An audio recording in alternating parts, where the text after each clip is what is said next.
প্রত্যেকটা মুসলমানের জন্য রাজনীতি করা কিন্তু ফরজ। রাজনীতি করা কি ফরজ। আর সে রাজনীতি হতে হবে রসুলের তরিকায়, ইসলাম কায়েমের রাজনীতি। কিন্তু আমরা রসুলের তরিকায় কয় মুসলমান রাজনীতি করি? কেউ করে আব্রাহাম লিঙ্কনের তরিকায়, কেউ করে লেনিন মাও সেতুংয়ের তরিকায়, হ্যাঁ, আবার কেউ করে মহাত্মা গান্ধীর তরিকায়, কেউ করে জওহরলাল নেহরুর তরিকায়, কেউ করে শেখ মুজিবুর তরিকায়, কেউ করে জিয়াউর রহমানের তরিকায়, কেউ করে এরশাদের তরিকায়। আমার রসুলের তরিকায় রাজনীতি কয়জনে করে দেখেন দি, হ্যাঁ? অথচ প্রত্যেকটা মুসলমানের জন্য রাজনীতি করা কিন্তু ফরজ। রাজনীতি করা কি ফরজ। আর সে রাজনীতি হতে হবে রসুলের তরিকায়, ইসলাম কায়েমের রাজনীতি। কথা ঠিক কিনা? যারা বলেন ঠিক কিনা? আপনি যে দেশেই বসবাস করেন, আপনি একজন মুসলমান। ওই দেশে আর কোনো মুসলমান নাই, আপনি একা। আপনি একাও যদি হয়ে থাকেন, আর কোনো মুসলমান যদি দেশে নাও থাকে, আপনার ইমানই দায়িত্ব আপনার মৃত্যুর আগ মুহূর্ত পর্যন্ত আপনার ওই দেশে ইসলামী শাসন ব্যবস্থা কায়েমের চেষ্টা করে যাওয়া আপনার জন্য ফরজ। কথা বুঝতে পারছেন? কি কথা বুঝতে পারছেন? আপনার আর কোনো সহকর্মী নাই, আপনি একা। ওই দেশে আর কোনো মুসলমানই নাই, আপনি একা। আপনি একা হলেও আপনার উপরে ফরজ দায়িত্ব, আপনার মৃত্যুর আগ মুহূর্ত পর্যন্ত আপনি আপনার দেশে ইসলামী শাসন ব্যবস্থা কায়েমের চেষ্টা করে যাবেন। কায়েম হওয়া না হওয়া আপনার দায়িত্ব না, ওটা মাওলার দায়িত্ব। কিন্তু চেষ্টা করার দায়িত্ব আপনার, ফরজ এই দায়িত্ব। কথা ঠিক কিনা?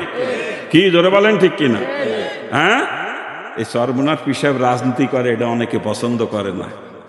কে আল্লাহ রসুল রাজনীতি করে নাই? রাজনীতি খারাপ কাজ হইতো আল্লাহ রসুল করতেন? আল্লাহ রসুল করতেন? চরমুনার পিসাব রাজনীতি করে, তারা তো গন্ধকা। হ্যাঁ, চরমুনার পিসাব খাঁটি নায়েবে রসুল, এই জন্যই সে রাজনীতি করে, বোঝেন?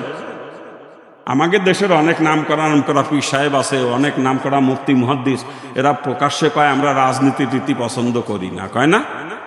যদি কেউ এই কথা বলে যে আমরা রাজনীতি পছন্দ করি না, কসম খোদার সে বেঈমান, সে কাফের। তাতে যত বড় মুফতি হোক আর মুহাদ্দিস হোক, সে কাফের। কারণ রসুলের আদনা একটা কাজকেও যদি কেউ অপছন্দ করে, তার আর ইমান থাকে না, সে কাফের হয়ে যায়। কথা ঠিক কিনা? রসুল জীবদ্দশায় যত কাজ করেছে সব কাজ আমাদের পক্ষে করা সম্ভব না, আমরা পারবো না। কি কথা ঠিক না? আমরা পারবো না, কিন্তু রসুলের কোনো কাজকে কখনো অপছন্দ করা চলবে না। কথা ঠিক কিনা? জোরে বলেন ঠিক কিনা? তা রসুল রাজনীতি করেছেন কি করেন নাই? রাজনীতি করেছেন কি করেন নাই? যদি কেউ বলে যে আমি রাজনীতি পছন্দ করি না, রসুলের কাজকে অপছন্দ করি, ও বিনা দলিলে কাফের। তা তো যত বড় পীর সাহেব হোক না কেউ কাফের, ও মুফতি হোক মুহাদ্দিস হোক কাফের। কথা ঠিক কিনা? কি জোরে বলেন ঠিক কিনা? আমি করতে পারি না, এটা আমার দুর্বলতা, কিন্তু অপছন্দ করা চলবে না, কারণ রসুল করছেন। অপছন্দ করার সুযোগ আমার নাই। কথা ঠিক না? কি কথা? আমার কথা বুঝতে পারতেছেন? বোঝেন তো আমার কথা? যেই কাজ রসুল করছেন, ওই কাজ অপছন্দ করার সুযোগ কোনো ইমানদারের নাই। আর যদি কেউ অপছন্দ করে রসুলের একটা কাজকেও, আদনা একটা কাজকেও অপছন্দ করে, ওটা বিনা দলিলে কাফের। এ ব্যাপারে কোনো দলিলের প্রয়োজন নাই। আর ওলামায়ে কেরাম আছে, জিজ্ঞেস করেন মাসালা। কি বলেন আপনারা? তা আমরা রাজনীতি করবো তো, আমরা ইসলাম কায়েমের চেষ্টা করবো তো আল্লাহ, এটা ফরজ আমাদের উপরেই দায়িত্ব। ফরজ ইসলামী শাসন ব্যবস্থা কায়েমের চেষ্টা করা ফরজ দায়িত্ব আমার আপনার প্রত্যেকের প্রতি। মনে থাকবে তো? নামাজ যেরকম ফরজ, ইসলামী শাসন ব্যবস্থা কায়েমের চেষ্টা করা সেই রকম ফরজ। কথা বুঝতে পারতেছেন? কি কথা বুঝতে পারতেছেন? আল্লাহ পাক সকলকে বোঝার তৌফিক দান করুক। জোরে বলেন না, জোরে বলেন না আমি। আজকে মুসলমান ইসলামী শাসন ব্যবস্থা কায়েমের চেষ্টা করে না, চেষ্টা করে গণতন্ত্র কায়েমের, চেষ্টা করে সমাজতন্ত্র কায়েমের। কথা ঠিক না? কি জোরে বলেন? আফসোস লাগে, আফসোস। আমি হিন্দুর বাচ্চা, আর আমি তো একসময় ছাত্রলীগের জেলা সেক্রেটারি ছিলাম। কি দাপটওয়ালা নেতা ছিলাম আপনারা জানেন না, হয়তো শুনছেন, কিন্তু প্রকৃতপক্ষে আমার রূপ জানেন না আপনারা। কি রূপ ছিল আমার, যে কি রূপ ছিল, এ শুধু আমার ওই এলাকার মানুষ দেখছে। কিন্তু আমি যখন ইসলাম গ্রহণ করছি, আল্লাহ পাক আমাকে বুঝ দিয়ে দিয়েছেন, মুসলমান তো কখনো কুফরি মতবাদ কায়েমের চেষ্টা করতে পারে না। কুফরি মতবাদ কায়েমের চেষ্টা ওরাই করবে যারা কাফের, তারা। আর যে মুসলমান, সে ইসলাম কায়েমের চেষ্টা করবে। ঠিক কিনা? আমি যতদিন কাফের ছিলাম ততদিন আমি কুফরি মতবাদ কায়েমের চেষ্টা করেছি, গণতন্ত্র কায়েমের চেষ্টা করেছি। কিন্তু এখন আমি একজন মুসলমান, এখন আমার চেষ্টা হবে আল্লাহর জমিনে আল্লাহর দ্বীন কেমনে কায়েম করা যায়।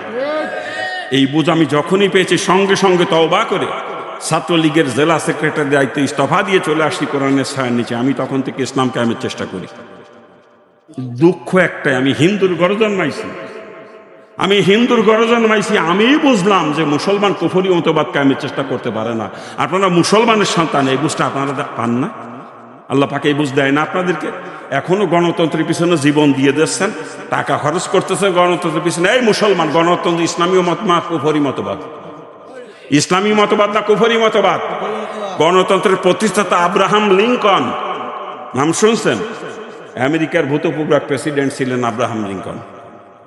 বিশ্বের ভিতরে দুনিয়া শুরু থেকে এই মুহূর্ত পর্যন্ত যত ইসলাম বিদ্বেষী মানুষ জন্ম নিয়েছে তার ভিতরে অন্যতম একজন ছিল আব্রাহাম লিঙ্কন। ও যে ইসলামের কত বড় দুশ্মন ছিল কল্পনাও করতে পারবেন না আপনারা।